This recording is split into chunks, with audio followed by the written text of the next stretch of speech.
السلام علیکم ورحمۃ اللہ وبرکاتہ۔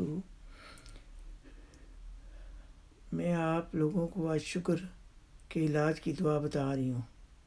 اللہ پہ بھروسہ رکھنا بہت ضرور، اگر اللہ پہ بھروسہ رکھو گے تو انشاءاللہ ہر کام میں کامیابی ہوگی۔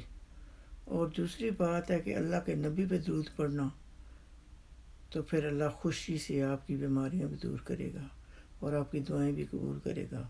11 مرتبہ درود شریف پڑھیں اول و آخر، پھر یہ دعا پڑھیں: بسم اللہ الرحمن الرحیم، ربی ادخلنی مدخلا صدق و اخرجنی مخرجا صدق واجعل لی من لدنک سلطانا نصیرا۔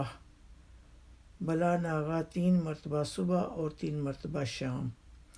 یہ دعا پڑھ کر پانی پر دم کر کے پئیں، انشاءاللہ شوگر کا مرض جاتا رہے گا۔